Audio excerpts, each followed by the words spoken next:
Bismillah. Assalamualaikum warahmatullahi wabarakatuh.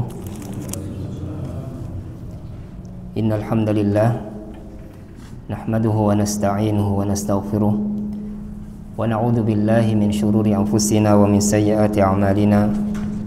May yahdihillahu fala mudilla lahu wa may yudlil fala hadiya lahu.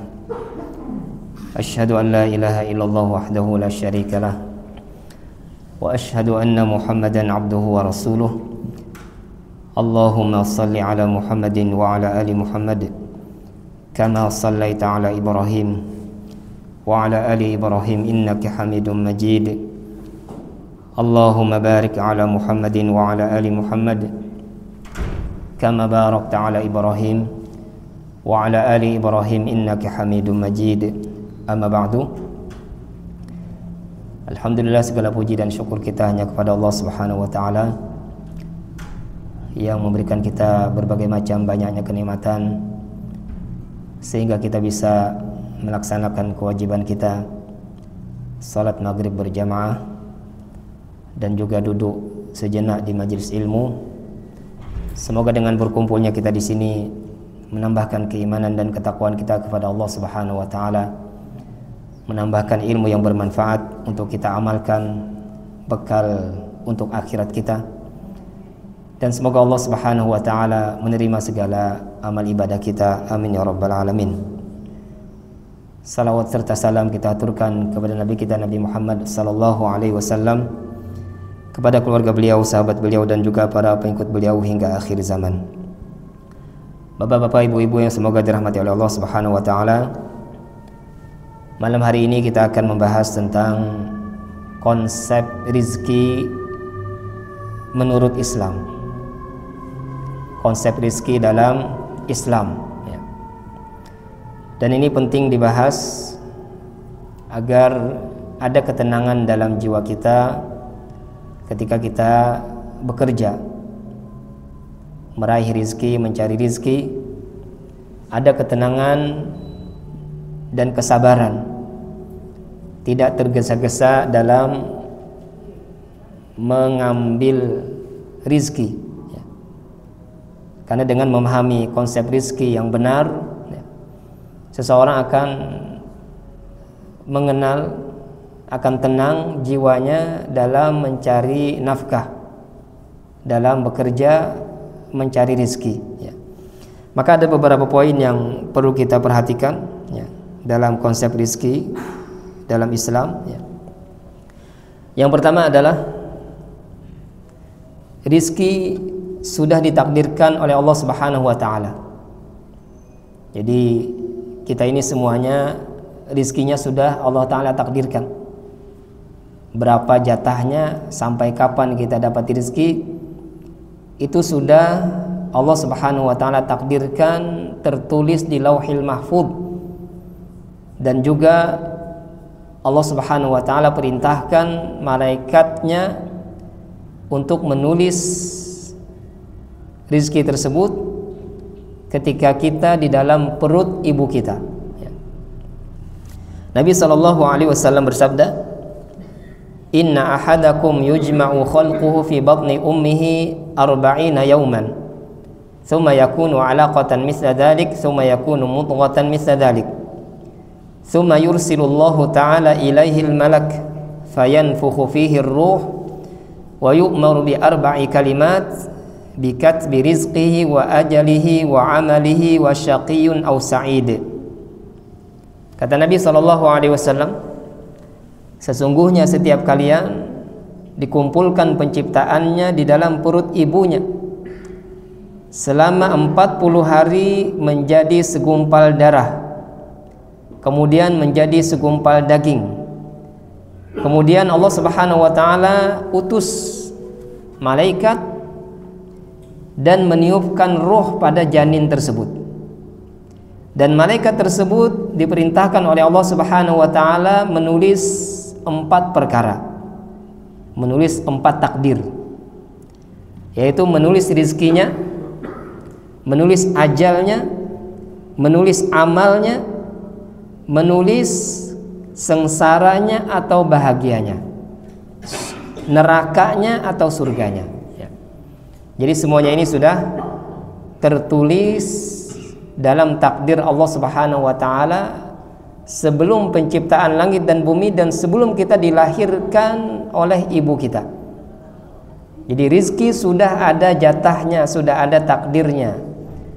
Namun kita tidak tahu jumlahnya berapa. Jumlahnya sudah Allah taala takdirkan. Namun masalahnya apa? Kita tidak tahu jumlahnya berapa, ya. Maka dari itu kita tetap harus bekerja.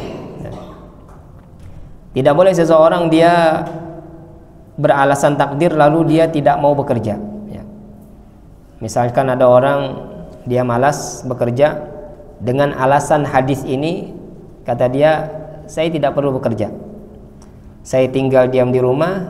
Kalau memang hari ini saya dapat rezeki, tertulis di takdir Allah saya akan dapat rezeki walaupun saya tidak keluar rumah, ya. Maka ini salah, ya. Walaupun rezeki itu sudah tertulis, namun kita harus meraihnya, mendapatkannya dengan bekerja. Cara memahaminya gampang. Sebagaimana di hadis tadi, ya. Bukan hanya rezeki yang sudah tertulis, tapi juga apa? Ajal, ya. Ajal juga tertulis. Tapi kenyataannya apa? Kita ternyata ketika ada bahaya kita menghindarinya. Ketika kita sakit kita ternyata apa? Berobat. Kita berusaha untuk menjaga kesehatan kita, berolahraga setiap hari, ya. Padahal ajal juga tertulis, ya. Lalu ketika ada bahaya, ada kebakaran, ternyata kita lari, ya. Kalau orang tadi berhujah, beralasan dengan takdir lalu dia tidak mau bekerja, maka dia juga seharusnya kalau rumahnya kebakaran dia jangan keluar rumah, ya. Dia tidak boleh keluar rumah, karena kalau memang ajalnya belum sampai dia tidak terbakar walaupun dia di dalam rumah, ya. Ternyata dia tidak mau, ya. Ternyata dia juga lari, ya. Bahkan lebih kencang larinya daripada orang yang memahami takdir, ya. Jadi memang rizki dan ajal itu sama, ya. Sudah sama-sama Allah Ta'ala memang takdirkan. Rizki sudah ada takdirnya, ajal juga sudah ada takdirnya. Namun untuk meraih rizki kita harus bekerja. Sebagaimana kita berusaha untuk menyelamatkan nyawa kita, sebagaimana kita menjaga kesehatan kita, sebagaimana kita menghindari tempat-tempat bahaya untuk menyelamatkan nyawa kita, perlu usaha. Maka begitu juga dengan rizki.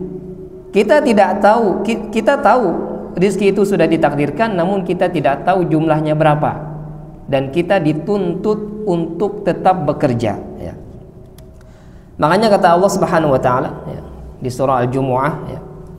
Allah Subhanahu wa taala ketika Allah taala melarang, ya, untuk jual beli ketika sudah dikumandangkan azan Jumat, ya. Allah Subhanahu wa taala berfirman, ya ayyuhalladzina amanu idza nudiya lis-salati min yaumil jumu'ati fas'au ila dzikrillahi wa dzarul bai'. Wahai orang-orang yang beriman, apabila sudah dipanggil untuk melaksanakan salat Jumat, sudah azan untuk salat Jumat, fas'au ila dzikrillah wa dzarul bai', maka bersegeralah untuk mengingat Allah, bersegeralah untuk ke masjid untuk melaksanakan salat Jumat. Wa dzarul bai', dan tinggalkanlah jual beli. Tidak boleh ada jual beli ketika azan sudah berkumandang untuk salat Jumat, ya. Setelah ayat itu apa kata Allah Subhanahu wa taala? Fa idza qudiyatis shalah fantashiru fil ardi wabtaghu min fadlillah. Apabila sholat Jumat sudah selesai dilaksanakan, fantashiru fil ardi, maka menyebarlah di muka bumi, wabtaghu min fadlillah, bekerjalah, carilah karunia dari Allah Subhanahu wa taala. Maka disuruh untuk bekerja, ya. Dan inilah tawakal yang benar, ya. Tawakal yang benar adalah dia melengkapi dua rukun, ya. Menyerahkan diri sepenuhnya kepada Allah Subhanahu wa taala. Ini rukun pertama, ya.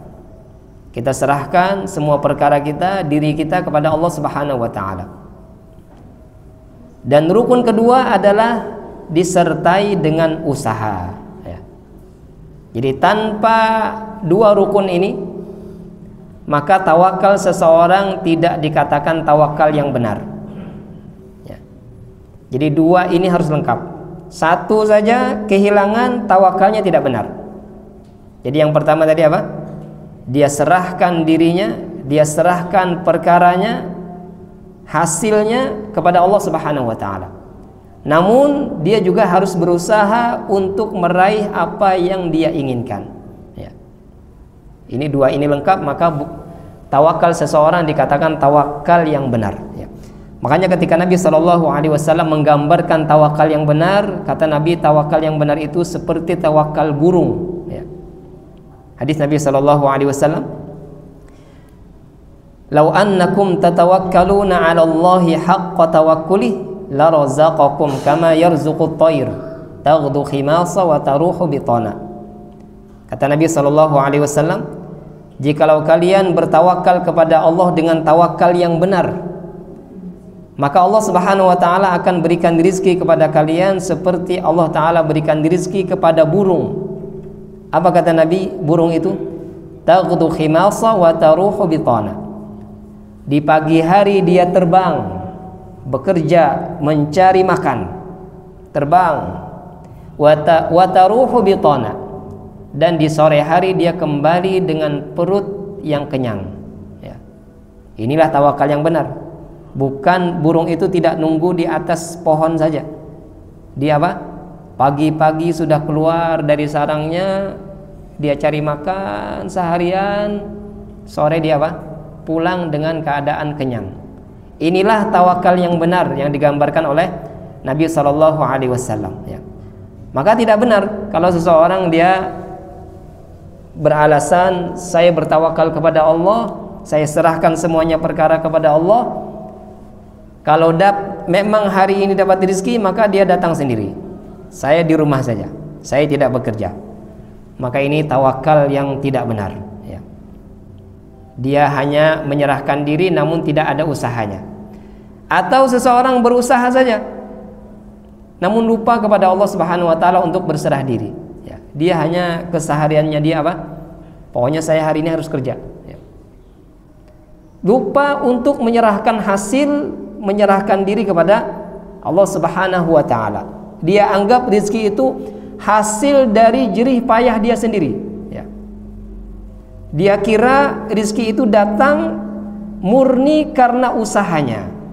Ini juga tidak, ini juga salah, ya. Ini bukan dinamakan tawakal yang benar, ya. Dia betul harus berusaha, namun dia juga serahkan semuanya kepada Allah Subhanahu wa taala. Maka ini tawakal yang benar, ya.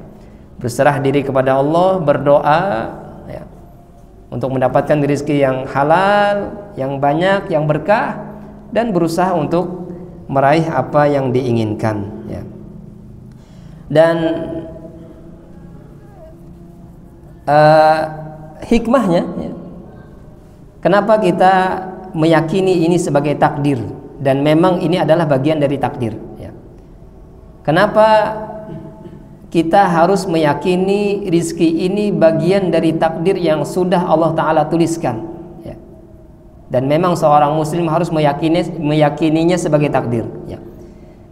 Agar ketika kita sudah berusaha, sudah bekerja keras, namun ternyata kita mendapatkan hasilnya sedikit, atau bahkan tidak mendapatkan apa-apa, kita tidak putus asa dari rahmat Allah Subhanahu wa taala. Karena kita meyakini itu apa? Adalah bagian dari takdir. Dan kita seorang muslim mukmin, kita harus ridha dengan takdir Allah Subhanahu wa taala.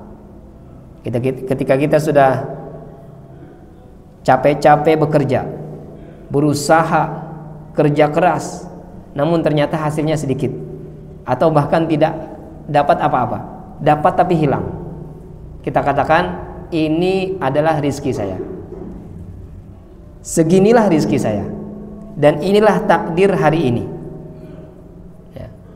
Maka dia apa? karena dia yakin itu adalah pembagian dari Allah, aturan dari Allah, dan dia seorang mukmin harus ridha dengan apa yang diatur oleh Allah Subhanahu wa taala, ya. Maka dia tidak putus asa atas apa yang terjadi pada dirinya, apa yang hilang dari dirinya, apa yang dia dapatkan walaupun sedikit. Dia tidak putus asa dari Allah Subhanahu wa taala. Dan kalau dia ternyata mendapatkan apa yang dia inginkan, berhasil, ya, atau mendapatkan uang yang lebih dari apa yang dia inginkan, dia pun tidak sombong, ya. Karena dia tahu apa? Itu adalah pemberian dari Allah Subhanahu wa taala. Itu adalah bagian dari takdir yang sudah Allah taala tuliskan, sudah Allah taala bagikan. Bukan dari semata-mata hasil kerja saya, ya. Maka dia apa? Tidak menjadi sombong ketika meraih apa yang dia inginkan, dan dia pun tidak putus asa ketika dia tidak mendapatkan apa yang dia inginkan walaupun dia sudah bekerja keras, ya. Dan ini sesuai dengan apa yang Allah Ta'ala firmankan, ya, di dalam surah Al-Hadid. Allah Subhanahu wa taala berfirman, "Ma asaba min musibatin fil ardi wala fi anfusikum illa fi kitabin min qabli an nabra'aha. Inna dzalika 'ala Allahi yasir." Kata Allah Subhanahu wa taala, apapun yang menimpa kalian, baik di bumi atau pada diri kalian, illa fi kitabin min qabli an nabra'aha, melainkan itu semua sudah Allah Ta'ala catatkan sebelum Allah Ta'ala wujudkan, ya, sebelum itu terjadi sudah ada catatannya. Inna dzalika 'ala Allah yasir. Sesungguhnya demikian itu mudah bagi Allah Subhanahu wa taala. Hikmahnya apa? Kata Allah Subhanahu wa taala lanjutan ayatnya, likai la ta'sau 'ala ma fatakum wa la tafrahu bima atakum. Agar kalian tidak putus asa apa yang luput dari kalian, agar kalian tidak putus asa apa yang hilang dari kalian, yang tidak kalian dapatkan. Wala tafrahu bima atakum, dan agar kalian tidak terlalu bahagia, tidak sombong dengan apa yang datang pada kalian, yang diberikan oleh Allah Subhanahu wa taala. Wallahu la yuhibbu kulla mukhtalin fakhur. Dan Allah Subhanahu wa taala tidak mencintai orang yang sombong dan orang yang berbangga diri, ya. Jadi hikmahnya, ya, ketika kita meyakini rizki ini bagian dari takdir, hikmahnya adalah agar kita tidak putus asa ketika kita dapat sedikit atau ada yang hilang dari usaha kita, dan kita pun tidak sombong ketika kita meraih apa yang kita inginkan, ya. Konsep yang kedua, ya, konsep rizki yang kedua dalam Islam adalah setiap orang tidak akan meninggal dunia, tidak akan mati sebelum rizkinya habis, ya. Jadi selama orang ini hidup pasti ada rizkinya, dan kalau dia mati berarti rizkinya sudah habis. Dan ini sesuai dengan sabda Nabi SAW. Kata Nabi SAW, Jibril nafatha fi raw'i, innahu la tamutu nafsun hatta tastakmila rizqaha wa in abta'a 'alaiha. Kata Nabi SAW, Jibril pernah membisikkan ke telingaku bahwasanya setiap jiwa tidak akan mati sampai dia menyempurnakan rizkinya, sekalipun rizkinya lambat. Seseorang tidak akan mati sebelum rizkinya habis, ya. Maka apa kata Nabi SAW? Fattaqullah, maka bertakwalah kepada Allah. Wa ajmilu fit talab, dan perbaikilah cara mencari rizki, perbaikilah cara mengambil rizki. Jangan ambil dari cara yang haram. Tapi berusahalah, wajib kita berusaha untuk mencari rizki yang halal. Wala yahmilannakum istibta'ur rizqi an ta'khuduhu bima'siyatillah. Kata Nabi SAW, jangan sampai hanya karena lambatnya rizki lalu itu mendorong kalian untuk mengambilnya dengan cara maksiat kepada Allah, dengan cara yang haram. Fa innallaha la yunalu ma indahu illa bi ta'atih. Karena sesungguhnya Allah tidaklah didapat apa yang di sisinya kecuali dengan ketaatan kepadanya, ya. Maka dari hadis ini bisa kita ambil, ya, kesimpulan bahwasanya seseorang tidak akan meninggal dunia kecuali rizkinya sudah habis, ya. Dan ini pernah terjadi, ya, ada sebuah kisah, ya. Ada seseorang yang masuk ke dalam sumur yang dalam, jatuh, bukan masuk, ya, jatuh ke dalam sumur yang dalam dan tidak mati, ya. Lalu ditolong oleh orang-orang ada di sekitarnya menolongnya, ya. Diangkat ke atas, diselamatkan. Lalu ada orang yang kasih air susu segelas, ya, untuk dia minum, ya, karena dia habis kena musibah, ya. Dikasihlah apa? Segelas air susu. Lalu ada yang bertanya kepadanya, ya. Ada yang bertanya kepadanya, bagaimana kamu kok bisa jatuh tadi? Ya, ceritakan dong, ya. Lalu dia bercerita, ya. Saya tadi seperti ini, kaki saya seperti ini, tangan saya seperti ini. Ternyata jatuh lagi yang kedua dan mati, ya. Gara-gara ditanya, dipraktekkan lagi, jatuh lagi yang kedua. Ternyata apa? Mati, ya. Maka Syekh Sulaiman Ar-Ruhaili mengomentari cerita ini, kata beliau, kenapa jatuh pertama dia tidak mati? Karena masih ada rizki satu gelas air susu, ya. Setelah itu diminum, jatuh kedua, meninggal dunia, ya. Karena rizkinya sudah habis, ya. Jadi, dan ini membuat kita tenang, ya. Kita tidak perlu khawatir dengan masa depan, ya. Tidak perlu khawatir dengan anak dan cucu-cucu kita. Selama dia hidup pasti ada rizkinya. Allah yang mengatur, bukan kita yang memberikan rizki kepada anak dan cucu kita. Allah yang memberikan rizki. Khawatir boleh, ya, tapi terlalu khawatir ini yang tidak boleh, ya. Kita memang ada punya kekhawatiran, ya, terhadap anak dan cucu-cucu kita, ya. Bagaimana nanti kalau saya tidak ada, istri saya bagaimana, anak saya bagaimana. Itu memang ada kekhawatiran. Namun khawatir yang berlebihan tidak boleh, ya. Kita memang diperintahkan untuk mempersiapkan untuk istri dan anak-anak kita agar dia apa? Berkecukupan, agar dia hidup tidak meminta-minta kepada orang. Diperintahkan kita, ya, untuk menyiapkan harta untuk peninggalan istri dan anak kita agar mereka mempunyai kecukupan dan tidak meminta-minta, ya. Dan ini memang dianjurkan, ya. Tapi untuk kekhawatiran yang sangat berlebihan, nah ini menafikan tawakal kita kepada Allah, ya. Dan ini ciri kurang dari tauhid kita kepada Allah Subhanahu wa taala, ya.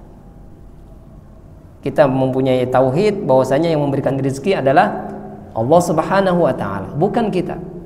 Sebanyak apapun harta yang kita tinggalkan, kalau kita tidak menyiapkan istri dan anak kita dengan baik, harta itu pun akan habis, ya. Sebentar saja mereka akan menghabiskan harta tersebut. Kalau kita tidak mendidiknya dengan baik, harta ini akan habis, ya. Tapi kalau kita didik dengan baik, istri anak kita didik dengan baik, walaupun kita menyiapkan harta yang seadanya, secukupnya, ya, maka mereka akan mengembangkan harta tersebut. Mereka bisa menjaga harta tersebut, ya, dan mereka tidak akan meminta-minta kepada orang lain, ya. Jadi jangan kita fokus meninggalkan atau menyiapkan untuk istri dan anak kita tuh harta saja, ya. Kita juga persiapkan apa? Ilmu, pendidikan, ya, untuk istri dan anak kita agar mereka betul-betul siap ketika kita sudah tidak ada, ya.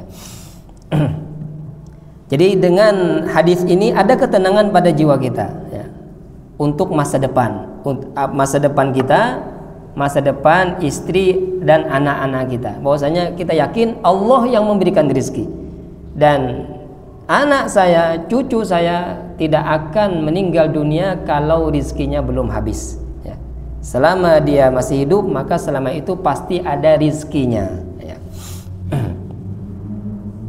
Dan di hadis ini juga bisa kita ambil pelajaran, ya, bahwasanya kata Nabi SAW tadi apa?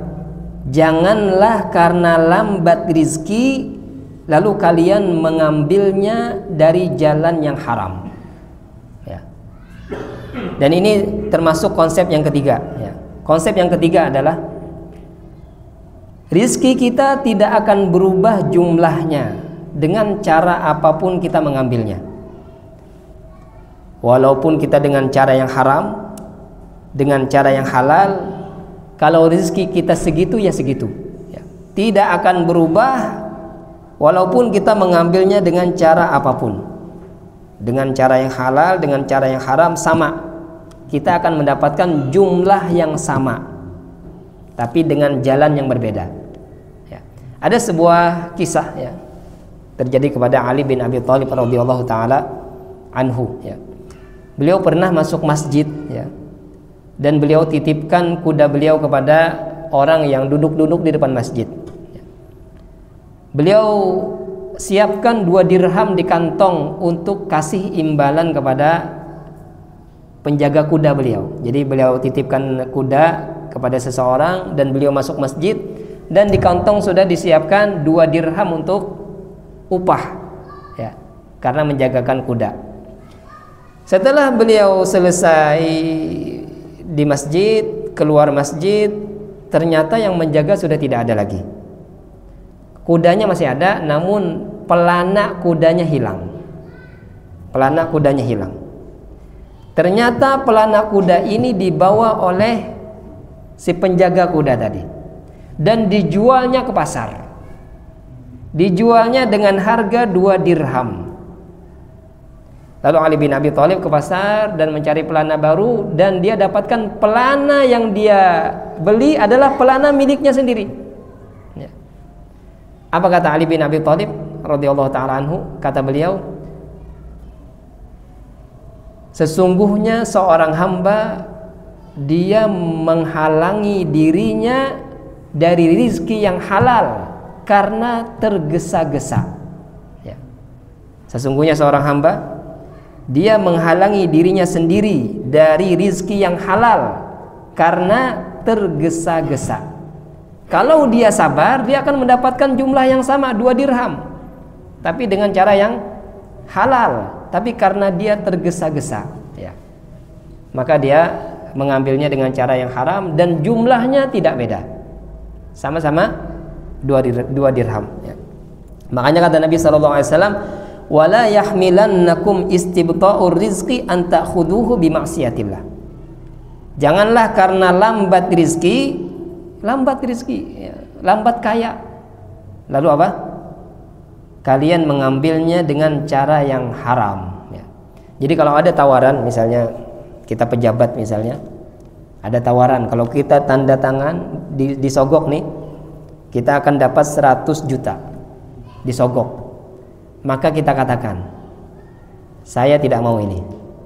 Kalau betul 100 juta ini rizki saya, dia akan datang sendirinya dengan cara yang halal, ya. Katakan seperti itu pada diri kita. Kalau memang 100 juta ini adalah rizki saya, dia akan datang kepada saya dengan cara yang halal. Maka kita jangan tergesa-gesa, ya. Kalau ada di hadapan kita rizki yang haram, sudah jangan diambil. Kalau itu memang rizki kita akan dapatkannya dengan cara yang halal, ya. Makanya kata Nabi, jangan tergesa-gesa, ya. Dan konsep rizki berikutnya adalah rizki tidak terbatas pada harta dan benda saja. Ya. Rugi kalau kita membatasi rizki itu hanya pada harta dan benda saja. Sungguh sangat rugi. Ya. Kita memandang selama ini rizki itu apa? Hanya uang dan benda saja. Ya. Itu sangat rugi. Kesehatan kita rizki. Ya. Waktu kita rizki. Ya.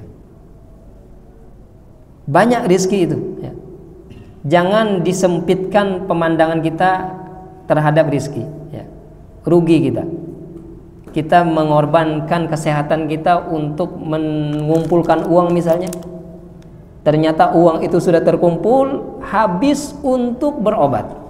Ya. Ini kan rugi. Ya. Jadi sebagaimana kita mencari uang, mencari harta, kita juga harus menjaga kesehatan kita. Karena itu apa juga? Karena itu juga rizki yang harus kita jaga. Ya. Karena kalau kita sibuk mencari uang, kita tidak pedulikan kesehatan, akhirnya apa? Kita dapat uang yang banyak, iya, tapi ternyata habis untuk berobat. Ya. Dan rizki itu luas, lebih luas daripada apa yang kita pahami selama ini. Ya. Dan kesimpulannya rizki itu ada dua. Ya. Untuk memahami rizki, bentuk rizki itu ada dua. Yang pertama adalah rizki yang bentuknya duniawi. Ya. Rizki yang bentuknya duniawi. Ya. Dan ini Allah Ta'ala berikan kepada semua makhluknya. Rizki yang bentuknya duniawi. Baik dia muslim atau kafir, baik dia orang yang taat atau ahli maksiat, semua Allah Ta'ala berikan rizki yang bentuknya duniawi. Harta, rumah, makan, ya. Ini semuanya bentuknya apa? Rizki bentuknya duniawi. Semua makhluk Allah Ta'ala berikan makan. Semua Allah Ta'ala berikan harta. Karena ini bentuk rizkinya rizki duniawi. Allah Ta'ala tidak pilih. Ya. Kenapa? Karena dunia ini tidak ada harganya di sisi Allah Subhanahu wa Ta'ala. Maka Allah Ta'ala kasih kepada semuanya. Kata Nabi SAW, "Lau kanatid dunya ta'dilu 'indallahi janaha ba'udatin ma saqa kafiran syarbata ma." Kata Nabi SAW, jikalau dunia ini ada harganya di sisi Allah, walaupun seharga satu sayap seekor nyamuk, maka Allah Ta'ala tidak berikan minum kepada orang kafir walaupun satu teguk, karena dia telah menyekutukan Allah Subhanahu wa Ta'ala. Tidak akan Allah Ta'ala berikan minum kalau dunia ini ada harganya. Namun kenyataannya apa? Orang kafir mereka menikmati dunia. Ahli maksiat mereka, orang-orang kaya, menikmati dunianya. Ini membuktikan apa? Dunia ini tidak ada harganya di sisi Allah Subhanahu wa Ta'ala, sehingga Allah Ta'ala kasihkan kepada semuanya. Ya. Bahkan kadang Allah Ta'ala lanjurkan istidraj. Allah Ta'ala berikan lanjuran kepada orang-orang ahli maksiat, orang-orang kafir. Semua dunia diberikan kepadanya untuk menambahkan azab nanti di akhirat kepadanya. Ya. Nah, bentuk rizki yang kedua adalah rizki ukhrawi. Nah, ini yang tidak Allah Ta'ala kasihkan kecuali kepada orang yang taat, orang yang beriman dan taat kepada Allah Subhanahu wa Ta'ala. Ya.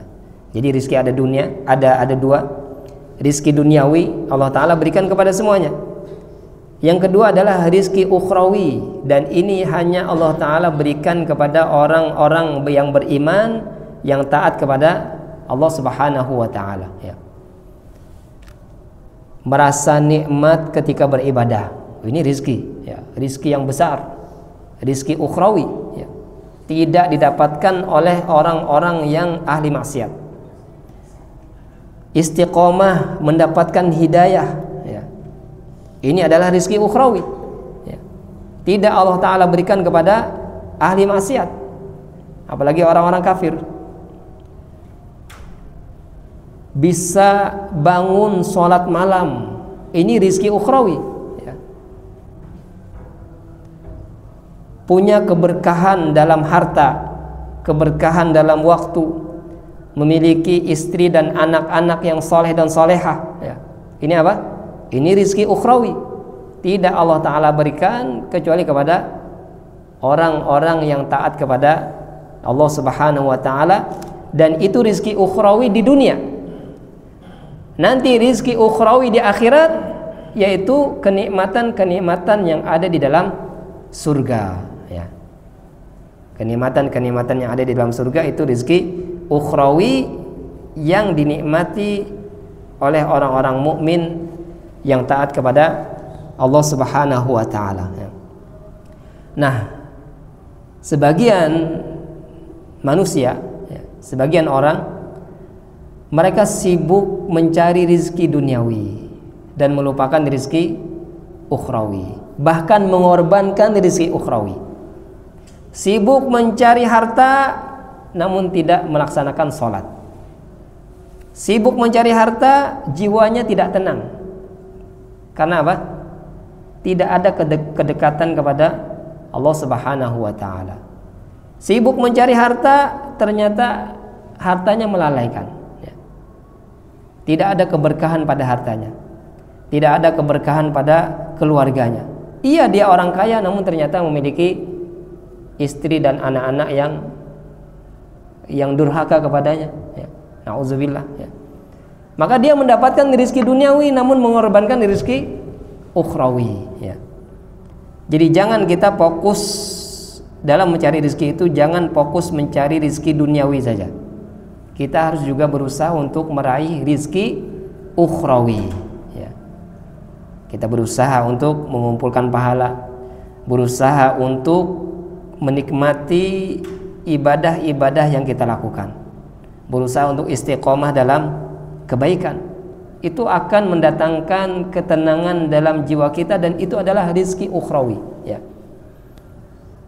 Jadi banyak orang yang banting tulang kerja keras, tujuannya hanya rizki duniawi, ya. Yang itu Allah Ta'ala berikan kepada siapa saja, namun mengorbankan rizki ukhrawi, ya.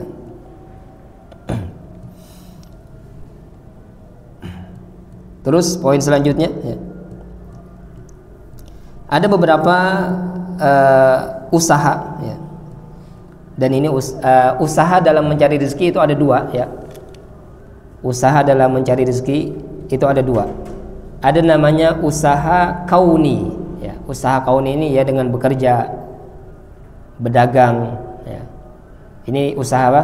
Kauni, ya, duniawi. Ada usaha ukhrawi, ya. Ada amalan-amalan, ibadah-ibadah yang ternyata itu di antara keutamaannya adalah mendatangkan rezeki, ya. Dua-duanya ini harus kita usahakan. Jangan kita mengusahakan usaha duniawi saja. Kita bekerja, ya, tapi kita lupa berdoa, ya. Padahal doa ini apa? Usaha juga untuk meraih rezeki, ya. Bahkan kata sebagian ulama, justru usaha ukhrawi ini yang lebih besar sebabnya untuk mendatangkan rezeki dibandingkan usaha duniawi, ya. Jadi kita harus dalam mencari rezeki, kita mengerjakan dua sebab atau dua usaha tadi. Usaha duniawi dengan bekerja, berdagang, ya, keluar rumah. Usaha ukhrawi juga jangan dilupakan. Nah, di antara usaha ukhrawi, ya, ibadah-ibadah yang bisa mendatangkan rezeki adalah yang pertama tentunya berdoa, ya. Berdoa kepada Allah Subhanahu wa taala untuk mendapatkan rezeki yang baik, ya. Ini termasuk usaha apa? Termasuk usaha ukhrawi, ya. Makanya setiap pagi kita membaca zikir, di dalamnya di antaranya apa? Allahumma inni as'aluka ilman nafi'a wa rizqan thayyiba wa amalan mutaqabbala. Ya Allah, aku minta kepadamu ilmu yang bermanfaat, rizki yang baik, dan amal yang diterima. Semenjak pagi sudah kita diingatkan bahwasanya hari ini kita berdoa, sebelum kita bekerja kita minta kepada Allah rizki yang baik. Ini menggabungkan apa? Dua usaha. Usaha duniawi kita bekerja, tapi sebelum itu kita berdoa dulu untuk mendapatkan rizki dengan usaha ukhrawi tadi, dengan berdoa kepada Allah Subhanahu wa ta'ala. Dan amalan yang lain untuk mendatangkan rezeki adalah dengan bersedekah, ya. Dengan bersedekah, ya. Kata Nabi SAW, ma naqasat shadaqatun min mal. Tidak akan berkurang harta itu hanya karena sedekah, ya. Justru kita sedang mengirim harta kita ke akhirat. Jadi harta kita tidak berkurang, kita hanya memindah saja. Dan akan ada keberkahan pada harta yang tertinggal. Kita misalnya punya 1 miliar, ya. Kita sedekahkan 20 juta. Apakah hilang 20 juta itu? Tidak. 20 juta itu tidak hilang dan dia berpindah saja. Kemana? Berpindah ke akhirat. Kita akan bertemu dengan 20 juta itu. Kita akan menikmati 20 juta itu di akhirat. Dan yang 80 juta ini sisanya sisanya dari 1 miliar berapa sisanya lah, 80 juta 100 juta aja jadinya. Sisanya itu akan Allah Ta'ala berikan keberkahan pada sisanya, ya. Bukan berkurang harta kita, ya. Bahkan bisa jadi sisanya ini bertambah dan kita akan mendapatkan apa yang sudah kita keluarkan, ya. Dan di antara amalan yang lain, ya, untuk meraih rizki yaitu dengan bertawakal, ya. Allah Subhanahu wa taala berfirman, "Wa may yatawakkal 'ala Allah fahuwa hasbuh." Siapa yang bertawakal kepada Allah, maka Allah Ta'ala yang mencukupinya. Dan yang selanjutnya adalah bersyukur, ya. Bersyukur akan menambahkan rezeki, ya. Allah Subhanahu wa taala berfirman, "La in syakartum la azidannakum." Jikalau kalian bersyukur, aku akan tambahkan nikmat kepada kalian, ya. Jadi dengan bersyukur akan menambahkan nikmat yang ada, ya. Dan diantaranya lain adalah memperbanyak istighfar dan berumrah, berhaji juga mendatangkan rizki, ya, dari Allah Subhanahu wa taala, ya. Dan diantaranya juga menikah, ya. Allah Subhanahu wa taala berfirman, ya, iyakunu fuqara yughnihimullahu min fadli. Allah Ta'ala suruh menikah.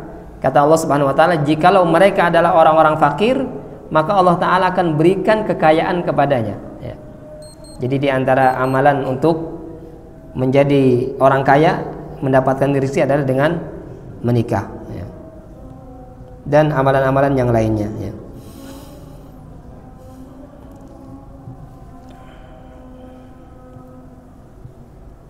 Cukup ya apa yang kita kaji pada malam hari ini, ya. Semoga apa yang kita dengarkan, apa yang kita kaji bermanfaat untuk kita, ya. Dan ini mendatangkan ketenangan dalam kita mencari rezeki, dalam kita bekerja, ya. Semoga Allah Subhanahu wa taala berikan keberkahan pada harta kita, keberkahan pada waktu kita, keberkahan pada umur kita, dan keberkahan pada keluarga kita. Semoga Allah Subhanahu wa taala memberikan kita rezeki yang baik, rezeki duniawi dan rezeki ukhrawi. Semoga Allah Subhanahu wa taala selalu memberikan keistiqomahan pada diri kita dalam melaksanakan ketaatan, dalam menjauhi segala kemaksiatan.